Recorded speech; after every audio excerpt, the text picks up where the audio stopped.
সাতক্ষীরা জেলা জজ আদালতের জনবল ও অবকাঠামো সংকটে বিঘ্নিত হচ্ছে বিচারিক সেবা। ফলে ভোগান্তি বাড়ছে বিচার প্রার্থী মানুষের, বাড়ছে মামলা জট। সংশ্লিষ্ট দফতর এসব সমস্যার সমাধানে আশু ব্যবস্থা গ্রহণ না করলে দুর্ভোগ চরমে পৌঁছাবে বলে মনে করছেন বিচার প্রার্থীরা। সাতক্ষীরা প্রতিনিধি আব্দুল জলিলের প্রতিবেদনে জানাচ্ছেন মাহমুদ আক্তার। সাতক্ষীরা জেলা জজ আদালতের অধীন অন্যান্য আদালতগুলোতে বিচারাধীন মামলা রয়েছে প্রায় ৫৮,০০০। এর মধ্যে সিভিল মামলা ৪৩,৮০৯টি এবং ক্রিমিনাল মামলা রয়েছে ১৩,২৯৭টি। এসব মামলার বিচার কাজ পরিচালনার জন্য বিভিন্ন পর্যায়ের ১৭টি আদালতের কার্যক্রম বর্তমানে চলমান আছে।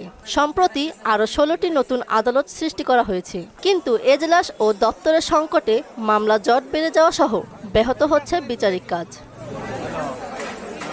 তাই দ্রুত বিচারের লক্ষ্যে দীর্ঘসূত্রিতা কমাতে বিচারক বৃদ্ধি সহ অবকাঠামো উন্নয়নের দাবি জানান সেবা প্রার্থীরা।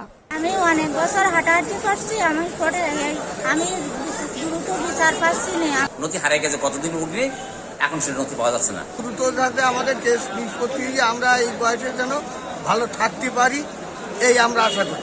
বর্তমান সরকারের কাছে আকুল আবেদন, জোর দাবি জানাচ্ছি বিচারক বৃদ্ধি করার জন্য, কোর্ট বাড়ানোর জন্য, যাতে করে মানুষ দ্রুত বিচার পায়। আদালতের কার্যক্রম সুষ্ঠুভাবে পরিচালনার জন্য জনবলের পাশাপাশি অবকাঠামোগত সংকট দ্রুত নিরসন করার দাবি আইনজীবীদের। সাতক্ষীরা জেলাতে সিভিল এবং ক্রিমিনাল মিলে প্রায় ৬০,০০০ মামলায় আমরা জড়িত। এখানের এই জনপদের মানুষ এই প্রতিদিন সকালবেলা উঠে এই মামলা নিয়ে সাতক্ষীরা কোর্টে হাজিরা দিতে দিতে তারা ক্লান্ত। যেন অতি দ্রুত সাতক্ষীরায় অবকাঠামোগত উন্নয়ন এবং জনবলের যে সমস্যা আছে, ঘাটতি আছে, সেটা পূরণ করেন। আমাদের এখানে সেই ধরনের অবকাঠামো নেই, এখানে কোনো স্টাফ নাই, আমাদের এখনো কোনো সবকিছু অগোছালো।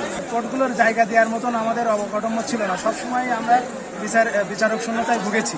জনবল ও অবকাঠামোগত সংকট সমাধানে দ্রুত কার্যকর ব্যবস্থা গ্রহণ করতে সংশ্লিষ্ট দপ্তরে দাবি জানানো হয়েছে বলে জানালেন এই সরকারি কৌশলী। ঊর্ধ্বতন কর্তৃপক্ষের নিকট আবেদন করছি যে যাতে এই সাতক্ষীরায় জনবল, জজশিপের যে আদালতগুলো আছে, জনবল এবং অবকাঠামোর দ্রুততার সহিত যাতে এই জনবল নিয়োগ হয়, সেই জন্য আমি ঊর্ধ্বতন কর্তৃপক্ষের সুদৃষ্টি আকর্ষণ। প্রতিদিন শত শত মানুষ সাতক্ষীরা জেলা ও দায়রা জজ সহ অন্যান্য আদালতে যাতায়াত করেন বিচারিক সেবা প্রাপ্তির প্রত্যাশায়।